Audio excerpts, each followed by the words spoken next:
മിനിയാന്ന് തരണ്ട ഒരു ഗിഫ്റ്റ് നിന്റെ ബാക്കി ഉണ്ടാവോ മിനിയാന്ന് തരേണ്ടത്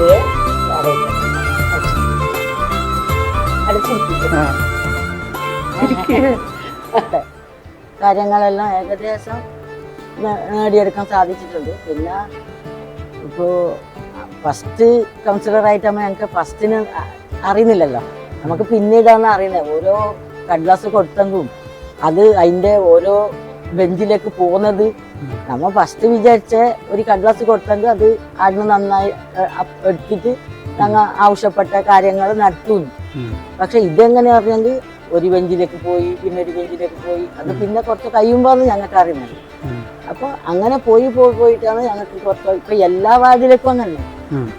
അതായത് ഇപ്പൊ ഞാൻ 2020 ഡിസംബർ 10-നാണ് ഞങ്ങൾ തെരഞ്ഞെടുപ്പ് നടന്നത്. അതിന്റെ റിസൾട്ട് 2020 ഡിസംബർ 16-നാണ് റിസൾട്ട് വന്നത്. ആ റിസൾട്ട് വരുമ്പോൾ CPM-ന് 545 വോട്ടും BJP-ക്ക് 80-ഉം UDF-ന് 111 വോട്ട് കിട്ടി. അധികാരത്തിൽ വന്ന ശേഷം ഞങ്ങൾ ഓരോ ആവശ്യത്തിൻ്റെതെല്ലാം എഴുതി കൊടുത്തിട്ടുണ്ട്. എനിക്കിപ്പോൾ ഈ അവസാന ഘട്ടത്തിൽ ആദ്യം കൊടുത്തതാണ് നമ്മളെ ഈ ഒരു കണ്ടത്തിന്റെ കരത്ത് അപ്പയ്യ എന്നുള്ള ഒരു ആളുണ്ടായി. അപ്പയ്യന്റെ അത് അവിടെ എങ്ങനെ കൊടുക്കണമെന്ന് അറിയുന്നില്ല. ആ രീതിയിലാണ് ഞാൻ എത്ര കടലാസ് കൊടുത്തിരുന്നതല്ല. അയാളെ വീട്ടിൻ്റെ എതിർ ഒരു തോടുണ്ട് വലിയ. അപ്പൊ മഴക്കാലത്ത് വെള്ളം വന്നിട്ടാകുമ്പോ നടക്കുന്നത് ഒരു ഇത്ര സ്ഥലം ഇപ്പുറം തോടും. അപ്പൊ വെള്ളം ഏടാ നടപ്പാത ഏടാന്ന് അറിയുന്നില്ല. അതിന് വേണ്ടിയിട്ട് ആദ്യം അത് ഒരു ലെറ്റർ കൊടുത്തിന്. അതിന് പിന്നെ കവറിങ് സ്വേബ് ആക്കണമെന്നോ. അത് ഇപ്പൊ ഈ അവസാന ഘട്ടത്തിലാണ് അത് അതിന്റെ കോൺട്രാക്ടറെല്ലാം ഏറ്റെടുത്തത് ഇപ്പൊ ലാസ്റ്റ്. അപ്പൊ അത് ഏറ്റെടുത്തിട്ടുണ്ട്. അതിപ്പോ അതിന്റെ ഇപ്പൊ ഞാന് 20-ാം താരീഖാകുമ്പോ ഞങ്ങള് ഇത് തീർന്നു. അത് കഴിഞ്ഞെങ്കിൽ ആ പണി പൂർത്തിയാവും. ഏതായാലും അത് സാധിച്ചിട്ടുണ്ട്. അപ്പൊ അത് സാധിക്കണമെങ്കിൽ 5 വർഷം ആയി. എന്ത് പറഞ്ഞെങ്കിൽ 2-3 പ്രാവശ്യം അത് വന്നിന്, കൗൺസിലും വന്നിന്, എല്ലാം വന്നിന്. പക്ഷെ അതിന് കോൺട്രാക്ടർ ഏറ്റെടുക്കുന്നില്ല. അവർക്ക് നഷ്ടമല്ലോ. അത് ഈ കവറിങ് സ്ലാബ് ആക്കുമ്പോൾ അവർക്ക് വലിയ ലാഭം കിട്ടുന്നില്ല കോൺട്രാക്ടർ. അപ്പൊ എനിക്ക് കയ്യാന്ന് പറഞ്ഞിട്ട് ആര് കോൺട്രാക്ടർ ഏറ്റെടുക്കാഞ്ഞിട്ടാണ് അത് അങ്ങനെ ആയത് പെൻഡിങ്. അപ്പൊ ഇത് അവസാന ഘട്ടത്തിൽ ഏറ്റെടുത്തിന്. പിന്നെ ഞങ്ങൾക്ക് ഇവിടെ ഒരു 2-3 റോഡ് കിട്ടിനി. അതുപോലെ തന്നെ പതിഭാഗിൽ ഒരു റോഡ് കിട്ടിനി. റോഡിന്റെ പണി ചെയ്യാൻ സാധിച്ചിട്ടുണ്ട്. പിന്നെ MLA എന്നെ നെല്ലിക്കുന്നിന്റെ 2 ലോ മാസ്റ്റ് ലൈറ്റ് നമുക്ക് ശ്മശാനത്തിനും ഗ്രൗണ്ടിലും അടമുകളിലും അത് കിട്ടാൻ കഴിഞ്ഞു. അതല്ലത് അതിപ്പോ ഒരു കടലാസ് കൊടുത്ത പാടല്ല. എന്നെ നെല്ലിക്കുന്നിന്റെ വീട്ടിലേക്ക് പോയിട്ട് കടലാസ് കൊടുത്തിരി. അയാളെ ഏടെ കാണുമ്പോഴേക്കും അയാളോട് ഇത് നമ്മളെ വാർഡിലേക്ക് ഒന്ന് ഇത് പാസ്സാക്കി തരണമെന്ന് ചോദിച്ചു. ഏതായാലും MLA-ന്റെ ആസ്തി ഫണ്ടിൽ നിന്ന് കിട്ടുന്നത്. അങ്ങനെ 2 ലോ മാസ്റ്റ് ലൈറ്റ് ഞങ്ങൾക്ക് സാധിച്ചിട്ടുണ്ട്. അതുപോലെ അംഗനവാടിക്ക് പിന്നെ അതിന്റെ പൈൻറ്റ് അടിക്കാൻ അങ്ങനെ അങ്ങനത്തെ ചെറിയ ചെറിയ കാര്യങ്ങൾ റോഡിൻ്റെ. പിന്നെ ഈ ലൈറ്റാണ് നമുക്ക് ഇപ്പോഴായെങ്കിൽ BJP കൗൺസിലർമാരോട് ചോദിച്ചെങ്കിൽ ഇത് മനസ്സിലാവും. നമുക്ക് പാർട്ടീഷൻ എന്നല്ല, ഏത് കൗൺസിലറോട് ചോദിച്ചെങ്കിൽ മനസ്സിലാവും. ഒരു 6 മാസത്തിന് പറഞ്ഞാൽ എല്ലാ വാർഡും ഇട്ടായിട്ടുണ്ടാവും. പക്ഷെ എന്റെ വാർഡിലേക്ക് രാത്രി വന്നെങ്കിൽ കാണും വെളി. ഞാൻ എന്റെ കയ്യിൽ നിന്ന് ചെലവിട്ടിട്ട് എല്ലാ സ്ട്രീറ്റ് ലൈറ്റും ഇപ്പൊ ഈ ഞങ്ങളെ സ്ഥാനാർത്ഥിനെ പ്രഖ്യാപിച്ച പിന്നെയും 2 ആഴ്ചക്ക് മുൻപ് 2500 രൂപന്റെ ലൈറ്റ് കിട്ടും. അതായത് പിന്നെ നമ്മളെ മുഖ്യമന്ത്രി പറയുന്നല്ലോ ഈ കൈ എന്തത് ശുദ്ധമാണ്, ശുദ്ധം എന്ന് പറയുന്നല്ലേ. അതുപോലെ തന്നെ ഒരാള് ഇപ്പൊ വിചാരിക്കും കൗൺസിലറായെങ്കിൽ എന്തോ കൊറേ വലിയ ഇത് കിട്ടുന്നത്. നമുക്ക് 9,900 റുപ്യ അല്ല, അങ്ങനെയല്ലേ പറയല്. കന്നഡ പഠിച്ചോണ്ടാന്ന് ഞാൻ 9,000 എന്ന് പറഞ്ഞു. അപ്പൊ അതിന് ചെറിയൊരു ഫണ്ട് ഇങ്ങനെ കൊടുത്തിട്ട് ബാക്കി നമുക്ക് ഈ ജനങ്ങളെ, അതായത് ജനപ്രതിനിധി വരുമ്പോ ജനങ്ങളെ സേവിക്കേണ്ടതന്നെ. അതിനൊന്നും ഞാൻ കുറ്റം പറയുന്നില്ല. എന്തെങ്കിലും ഒരു കടലാസോ കാര്യങ്ങളോ എന്ത് ജനങ്ങൾക്ക് ഉണ്ടെങ്കിൽ ഇപ്പൊ വാർഡ് സഭയിൽ കുറെ എന്തെല്ലാം കൃഷിക്ക് ആവശ്യമായത് ഇപ്പൊ തന്നെ വിളിച്ചത് കൃഷിഭവന് പറഞ്ഞെങ്കിൽ കഴിഞ്ഞ വാർഡ് സഭയിൽ പാസ്സായ ഇത് വന്നിട്ടുണ്ട്. പിന്നെ കൃഷി നടാനുള്ള തൈകളെല്ലാം അപേക്ഷ കൊടുത്തത് വന്നിട്ടുണ്ട് എന്ന് പറഞ്ഞു. അപ്പൊ അങ്ങനത്തെ കാര്യങ്ങളെല്ലാം പരമാവധി കിട്ടാൻ സാധിക്കുന്നു. പിന്നെ PMA അതിന്റെ വീട്, ഏതാൾക്ക് വീട് കൊടുക്കാനും കഴിഞ്ഞിട്ടുണ്ട്. ഈ 5 കൊല്ലത്തിന്റെ ഉള്ളിൽ PMAYന്റെ വീട് പണി പൂർത്തിയായി. ഒരു പണി വീട് മാത്രം പൂർത്തിയാവാൻ ബാക്കിയുണ്ട്. അങ്ങനെ പരമാവധി ഞാൻ എന്റെ വാർഡിലേക്ക് വേണ്ട സഹായം എല്ലാം ഞാൻ ചെയ്തിട്ടുണ്ട്. അതുപോലെ വാർഡില് ചെയ്യണം എന്ന് ആഗ്രഹിച്ചിട്ട് ചെയ്യാൻ പറ്റാത്ത കൊണ്ടാണ്. ചെയ്യാൻ ആഗ്രഹം, എനിക്ക് ഭയങ്കര ആഗ്രഹം ഉണ്ടായത്. ഞാൻ എന്ന് പറഞ്ഞെങ്കിൽ എനിക്ക് എല്ലാ ഇതിലും എനിക്ക് ഭയങ്കര താല്പര്യം. ഒന്നല്ലെങ്കിൽ കബഡി ആയെങ്കിൽ ക്രിക്കറ്റ്, ഇത് പിന്നെ ചെറുപ്പക്കാർ ആഗ്രഹിക്കുന്ന സംഗതിയാണ്. പിന്നെ അപ്പൊ ഈ കുട്ടികളെ ഭയങ്കര എനിക്ക് ഇഷ്ടം. അവർ ഈ കളിക്കുന്നതിലായെങ്കിൽ എന്റെ വീട്ടിലെ കുട്ടികളും പോകുന്നുണ്ട്. ഞങ്ങളെ Chennikkara arts and sports club എന്ന് പറയുമ്പോൾ ആ ക്ലബ്ബ് ഏകദേശം എല്ലാത്തിലും പോയിട്ട് ഫസ്റ്റ് അല്ലെങ്കിൽ സെക്കൻഡ് അങ്ങ് അടിച്ചിട്ട് വരുന്ന ഒരു ക്ലബ്ബാണ്. ആ ക്ലബിന്റെ കുട്ടികൾ കളിക്കാൻ വേണ്ടിട്ട് ഒരു കബഡി കോർട്ടാക്കണമെന്ന് എനിക്ക് ഭയങ്കര ആഗ്രഹം ഉണ്ടായി. അത് സാധിച്ചിരുന്നു. ഏതായാലും സാധിച്ചിരുന്നു എന്ന് പറയുമ്പോൾ ഇപ്പൊ മിനിഞ്ഞാന്നാണ് മുനിസിപ്പാലിറ്റിയിലെ ചെയർമാൻ വന്നിട്ട് അതിന്റെ ഉദ്ഘാടനം നടന്നത്. അപ്പൊ ഉദ്ഘാടനം എന്ന് പറയുമ്പോൾ അത് പണി പൂർത്തീകരിച്ചിട്ടില്ല. കബഡി കളിക്കുന്ന ഇതായിന് ഒരാഴ്ചന്റെ ഉള്ളില് അതിന്റെ മാറ്റ് വരൂ എന്ന് പറഞ്ഞത്.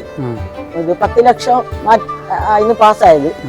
അപ്പൊ അതിന് വേണ്ട ഷീറ്റിന് ഞാൻ ഇതേപോലെ MLA കണ്ടിട്ട് ഒരു കടലാസ് കൊടുത്തിട്ടുണ്ട്. അതിന്റെ ഷീറ്റ് നിങ്ങൾ ആസ്തി ഫണ്ടിന് തരണോന്ന്. അപ്പൊ കഴിഞ്ഞത്ര പണി ചെയ്തിടാന്ന് പറഞ്ഞിട്ട് ഇപ്പൊ ഇരിക്കുന്നുണ്ട് 2-3 ആ സൈഡ് ഈ സൈഡ് അല്ലാതെ ഞാൻ കബഡി പുറത്ത് പോയിട്ട് കണ്ടെങ്കിൽ കാണും. ആ സൈഡ് ഈ സൈഡ് ഇരിക്കുന്നുണ്ട്, അതെല്ലാം ആയി.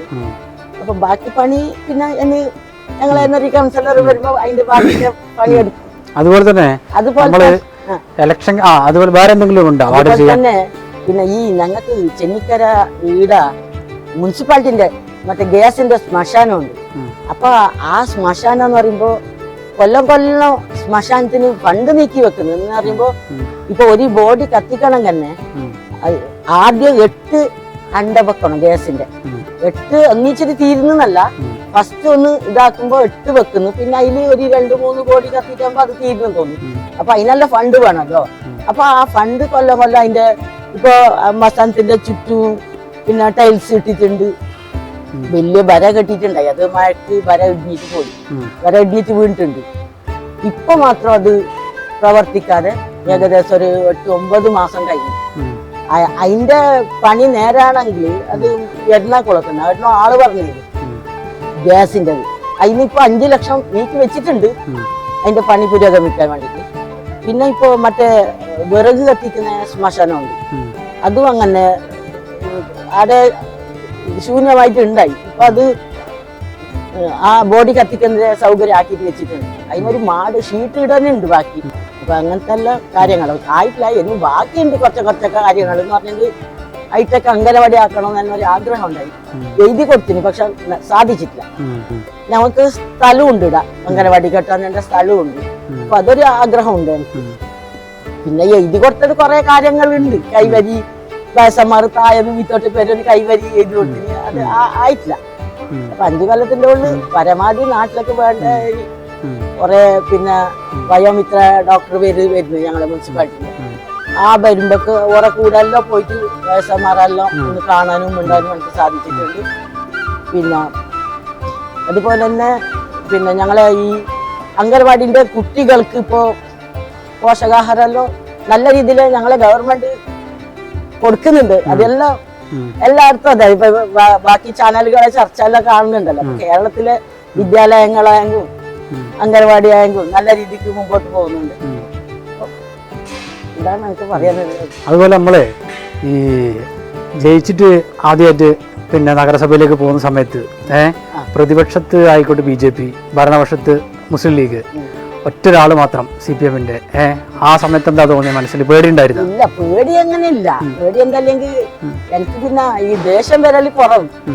ആരോട് ഇപ്പൊ എന്നീ ചോദിച്ചെങ്കിൽ 15ാം വാർഡിന്റെ കൗൺസിലർ എങ്ങനെയാണ് BJP-കാരോട് തന്നെ ചോദിച്ചാൽ ലീഗുകാരോട് തന്നെ ചോദിക്കുന്നുണ്ടാവും, പ്രശ്നമില്ല. ഓർ എന്നെ പറ്റിട്ട് കംപ്ലൈന്റ് 100% അല്ലെങ്കിൽ 95% പറയാലോ തന്നെ എനിക്ക് വിശ്വാസം. എന്താ പറയുക, അത്രയും ഞാൻ കഴിയുന്നത്ര സമാധാനത്തിലേ സംസാരിക്കും. പിന്നെ ഞങ്ങൾ അങ്ങനെ പാർട്ടി ഏതായാലും ആടെ എത്തുമ്പോ ഞങ്ങൾ ഒരു ഒന്നിച്ചിട്ട് തന്നെ പിന്നെ പ്രവർത്തിക്കുന്ന ആളല്ലേ. ഞാൻ ഒന്ന് ഉണ്ടതും അതെ. പിന്നെ അങ്ങനെ ഇതാക്കിയിട്ടുണ്ട്. ഒരെന്തും എന്നെ ഭേദമായിട്ട് കണ്ടില്ല. CPM-ന്റെ ഇപ്പൊ ഫസ്റ്റ് പിന്നെ ഞങ്ങൾക്ക് മുനീർ സാറാണ് ഉണ്ടായത് ചെയർമാനായിട്ട്. അവിടെ 2 ചെയർമാനായി ഈ 5 കൊല്ലം. ആദ്യം മുനീർ, 24-ാം വാർഡിലെ മുനീർ ഉണ്ടായത്. അത് ഓർഡ് ഉള്ളിലുള്ളിൽ എന്തെന്ന് എനിക്കറിയാലല്ലോ. ഇപ്പൊ 3 കൊല്ലം അയാളും ഇപ്പൊ 2 കൊല്ലം അബ്ബാസ് ബീഗം. പക്ഷെ അബ്ബാസ് ബീഗം ആള് നിലയെങ്കിൽ അങ്ങനല്ല, ഞങ്ങൾക്ക് എന്ത് കാര്യങ്ങളും പറഞ്ഞിടാം. പറയുമ്പോ ഒന്നും ഒരു നെഗറ്റീവ് പറയാല. ഞങ്ങൾക്ക് പോയിട്ട് പറയാനൊരു ഞങ്ങളൊരു കുടുംബം പോലെ തന്നെ. ഇത് സത്യം പറയുന്നത് ഞാൻ അത്ര ആർക്കായെങ്കിലും. ഇപ്പൊ അത് BJP കൗൺസിലർമാരായെങ്കിൽ പറഞ്ഞു അയാൾ എന്തോ ഒരു നെഗറ്റീവ് പറയണേ ഞങ്ങൾ ചോദിച്ചത്. ഞങ്ങൾക്ക് സാധിക്കാം, നോക്കാം, അങ്ങനെ പറയട്ടെ. അപ്പൊ അതാണ് ഞങ്ങളെ അവിടെ പിന്നെ ഞങ്ങൾക്ക് എല്ലാവരും ഒക്കട്ടായിട്ടേ ഉണ്ടായത്. അങ്ങനെ BJP അതൊരു മാർക്സിസ്റ്റ് നിൽക്കുന്നുണ്ടായിട്ടില്ല. ഞങ്ങൾ ഒന്നിച്ച് തന്നെ നല്ല സൗഹാർദ്ദത്തിൽ തന്നെ ഉണ്ടായത്. പക്ഷെ എന്ത് സൗഹാർദ്ദമെങ്കിൽ ഞങ്ങളെ പ്രസ്ഥാനത്തിന്റെ ഒരു കൊടിയയില് പോകുമ്പോ അതിലേ ഞാൻ പോകട്ടെ. സൗഹൃദം ഒന്ന് വേറെ, പിന്നെ ഇത് വേറെ. അതാണ് ചെറുപാതകൾ പോയി മറഞ്ഞേ അതിവേഗം കനവു കുതിച്ചേ പുതുമകളുടെ പുത്തിരി കത്തി കുതികൊള്ളുകയാണൊരു നാട്.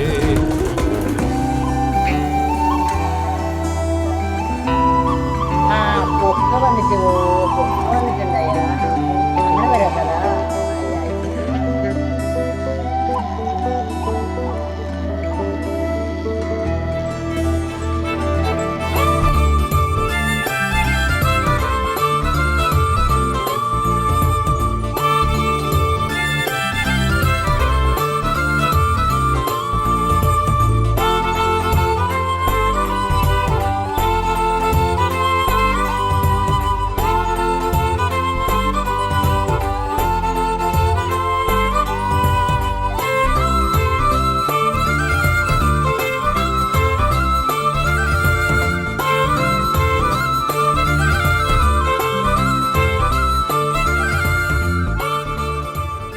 ഇനിയിപ്പോ 20-ാം താരീഖ് വരെ ഞങ്ങൾക്ക് പോവാം. പിന്നെ കൗൺസിലർ എന്ന നിലക്ക് മോന് കയ്യാന്ന് തോന്നണക്ക്. അപ്പൊ ഇപ്പൊ പോയത് തന്നെ ഞാൻ പറഞ്ഞല്ലോ, അപ്പൊ എന്റെ വീട്ടിന്റെ എതിറിന്റെ അത് പാസ്സായിട്ടുണ്ട്. അപ്പൊ അതിന്റെ കോൺട്രാക്ടറെ ഒന്നും വിളിച്ചിട്ട് കണ്ടിട്ട് ആ സ്ഥലം കാട്ടിച്ചിട്ട് അതിന്റെ പണി തുടങ്ങാൻ വേണ്ടിട്ട് പറയാൻ വേണ്ടിട്ടാണ് ഞാൻ പോകുന്നത്. അപ്പൊ ആ കോൺട്രാക്ടർ 8-ാം വാർഡിൽ എന്തോ പണി എടുക്കുന്നുണ്ട്. ആ പണി കഴിഞ്ഞിട്ട് എടുത്തു വരാന്ന് പറഞ്ഞിരുന്നു. അതുപോലെ തന്നെ ഇപ്പൊ ഇതിന്റെ ഷീറ്റ് കിട്ടുന്നുണ്ടല്ലോ, ഈ മാറ്റ് കിട്ടാനുണ്ടല്ലോ കബഡി പാർട്ടിന്. അപ്പൊ അതിന്റെ കോൺട്രാക്ടർ എല്ലാവർക്കും ഒന്ന് കാണാൻ വേണ്ടിട്ട് അങ്ങനെ ഇന്നും പോയിരുന്നു മുനിസിപ്പാലിറ്റിക്ക്. ഇനിയിപ്പോ 5 വർഷം കഴിഞ്ഞു, വാർഡിന്ന് കൗൺസിലർ സ്ഥാനം ഒഴിഞ്ഞു. ഇനിയിപ്പോ എല്ലാ ദിവസവും പിന്നെ നഗരസഭയിൽ പോകുന്ന പോലെ തന്നെ പോകാൻ പറ്റുന്നില്ല. അപ്പൊ ആ സമയത്ത് മനസ്സിലെന്താ തോന്നുന്നേ? വലിയ ആവലില്ല. ഞാൻ പാർട്ടിന്റെ ഏരിയ കമ്മിറ്റി മെമ്പർ, പിന്നെ മഹിളാ അസോസിയേഷന്റെ ജില്ലാ കമ്മിറ്റി മെമ്പർ, മഹിളാ അസോസിയേഷന്റെ ഏരിയ കമ്മിറ്റി മെമ്പർ. അപ്പൊ ഇത്രയെല്ലാം പ്രവർത്തനം ഉണ്ടാകുമ്പോ ഒരു ദിവസവും എനിക്ക് വീട്ടിലിരിക്കാൻ ഇനിയും സമയം ഉണ്ടാവില്ലാന്ന് തോന്നുന്നു. പ്രവർത്തനവുമായി ബന്ധപ്പെട്ട് ഇപ്പൊ ഞങ്ങളെ വാർഡില് അനിൽ ചെന്നിക്കര, അതായത് ലോക്കൽ സെക്രട്ടറി പിന്നെ മത്സരിക്കുന്നത്. ഞങ്ങളെ വാർഡിൽ പിന്നെ ആര് മത്സരിച്ചെങ്കിലും ജയിക്കുന്ന വാർഡ് ഭൂരിപക്ഷം അത് ഉറപ്പുണ്ട വാർഡ്. എങ്കിലും കഴിഞ്ഞ കൊല്ലത്തിനാട്ടി കുറച്ച് വോട്ട് ഭൂരിപക്ഷത്തില് കിട്ടണമെന്നല്ലാണ് അഭിപ്രായമാണ് എനിക്കുള്ളത്. അപ്പൊ ഓരെല്ലാം സഹായിക്കാൻ ഒരു ദിവസം ഒരു ഭാഗത്തേക്ക് പോകണം, കഴിയുന്നത്ര സമയം. പിന്നെ ഇത് മുനിസിപ്പാലിറ്റിക്ക് പോകാനില്ലായിട്ട് പിന്നെ എനിക്ക് ഒരിക്കലും ഇതാവല്ല. എന്താ പറഞ്ഞെങ്കിൽ ബീഡി ലേബർ യൂണിയന്റെ ഏരിയ സെക്രട്ടറി ഞാൻ. അപ്പൊ എനിക്ക് എപ്പോഴും പോവാ ബീഡി കമ്പനിക്ക് പോയിട്ട് തൊഴിലാളിയോട് സംസാരിക്കാൻ, നിങ്ങൾക്ക് എന്തെങ്കിലും പ്രശ്നം ഉണ്ടാന്ന് കേൾക്കാം. അതിന്റെ സെക്രട്ടറിയാണ് ഞാൻ. അത് പിന്നെ ചെയ്യാത്ത കൗൺസിലർ ഇത് പിന്നെ ഇതല്ലല്ലോ ഞങ്ങൾക്ക് ശാശ്വതം. ഞങ്ങളുടെ പ്രസ്ഥാനത്തിന് ഞങ്ങൾ പിന്നെ എപ്പോഴും മറക്കാൻ പാടില്ല. അത് ഇനി മരിക്കോ ആ സമയത്ത് മെമ്പർഷിപ്പ് കിട്ടണമെങ്കിൽ ഇപ്പം മെമ്പർഷിപ്പ് കിട്ടുന്ന പോലെല്ലാം എന്തല്ല, അനുഭാവിയായിട്ട് എത്രയോ കാലം കഴിഞ്ഞിനി 6 വർഷം എന്താ കഴിഞ്ഞു ഞങ്ങൾക്ക് പാർട്ടി മെമ്പർഷിപ്പ് കിട്ടണം. 1988 പാർട്ടി മെമ്പർഷിപ്പ് കിട്ടി ഞാൻ, 1988. അപ്പൊ അന്ന് തൊട്ടിട്ട് ഞാൻ ഈ പാർട്ടിന്റെ വയ്യേ പോകുന്നുണ്ട്. ഇവർക്കെല്ലാം വിചാരിക്കും, ഇവർ ഇപ്പൊ പറയുന്നു കിട്ടും എന്റെ മക്കള് അമ്മക്ക് റെസ്റ്റ് കിട്ടിപ്പോയല്ലോ കൗൺസിലിൽ. ഒരിക്കലും ഇല്ല, അത് റെസ്റ്റ് അയ്യ. ഇത് ഞാൻ മുനിസിപ്പാലിറ്റിക്ക് ഇപ്പൊ എപ്പോഴും പോകണമെന്നില്ല, എല്ലാ കൗൺസിലർമാരും വരുന്നില്ല. ഞാൻ പോകുന്നത് ഞാൻ പോയിട്ട് അവിടെ എന്തെങ്കിലും അറിയാനോ ഇതൊക്കെ സാധിക്കുന്നുണ്ടെങ്കിൽ സാധിക്കട്ടെ ഞാൻ പോകുന്നത്. അപ്പൊ അതിലൊരു വിഷമമില്ല. കൗൺസിലർ അത് സാധാരണ പാർട്ടി എന്നെ ഏൽപ്പിച്ച് 5 കൊല്ലം. ഇപ്പൊ പിന്നെ അത് ജനറൽ വാർഡ് ഇടാം. അപ്പൊ പിന്നെ ഏതായാലും സ്ത്രീകൾക്ക് സ്ത്രീ സംവരണമായിട്ടുണ്ട്. സ്ത്രീ സംവരണമായെങ്കിൽ സ്ത്രീകളെ നിൽക്കണം, എങ്ങനത്തെ പുരുഷ മേധാവിനെ നിർത്തിക്കണം സ്ത്രീകളെ. അപ്പൊ ജനറൽ ആയിട്ട് പിന്നെ സ്ത്രീകളെ നിന്നപ്പോ പുരുഷ സംവരണം ഇല്ലല്ലോ. അതുപോലെ തന്നെ ഈ 18-19 വയസ്സിൽ പ്രസ്ഥാനത്തിൽ വന്നു പറഞ്ഞില്ലേ, ആ ഒരു സമയത്ത് മറക്കാൻ പറ്റാത്ത എന്തെങ്കിലും പിന്നെ സമരങ്ങളോ അതിലേക്ക് പങ്കെടുത്തിട്ടുണ്ടോ? സമരങ്ങള് ഇത് എറണാകുളം പോയി ഞങ്ങള് ബീഡി വയസ്സിലെ അത് എത്ര വയസ്സായിപ്പ ബീഡി പിന്നെ ബീഡി പുകയല്ല, പുക വേണ്ട നിരോധിക്കണം പറഞ്ഞിട്ട് ഒരു സ്ത്രീ തന്നെ ഒരിക്കൽ ഹൈക്കോടതിയിലേക്ക് എന്താ പോയത്. അങ്ങനെ ഞങ്ങൾ എറണാകുളം അതിന്റെ ഭാഗമായിട്ട് ബീഡി തൊഴിലാളികൾ എല്ലാവരും ബസ് കിട്ടി എറണാകുളം പോയി, ഞങ്ങൾ പ്രകടനമായിട്ടെല്ലാം പോയി. അപ്പൊ അതെല്ലാം വലിയ സംഭവം തന്നെ. പിന്നെ ബീഡിന്റെ നേതൃത്വത്തിൽ ഡൽഹി മാർച്ച് ഉണ്ടായി, ഡൽഹി മാർച്ചിക്ക് പോയി. അതെല്ലാം പിന്നെ അത് ഞങ്ങൾ പോകുമ്പോ പിന്നെ വണ്ടിയിലും ആടിന് കുറച്ച് വിമാനത്തിലെല്ലാം പോയി, വിമാനത്തിൽ പോവാന് സാധിച്ചിട്ടുണ്ട് ബീഡി തൊഴിലാളികളെ. അത് ഞാൻ ബീഡി തൊഴിലാളിയായിട്ട് തന്നെ പിന്നെ ഈ കൗൺസിലർ ആവോളം ഞാൻ ബീഡി തൊഴിലാളിയെ പണിയെടുത്തോണ്ടുണ്ടായി. അപ്പൊ ബീഡി ഒരു കൊല്ലം കഴിഞ്ഞ പിന്നെ ഞാൻ പെൻഷനായി, 58 വയസ്സിൽ പെൻഷനായി. അപ്പൊ ഞാൻ ബീഡി തൊഴിലാളി രംഗത്ത് നല്ലോണം പ്രവർത്തിച്ചിരുന്നു.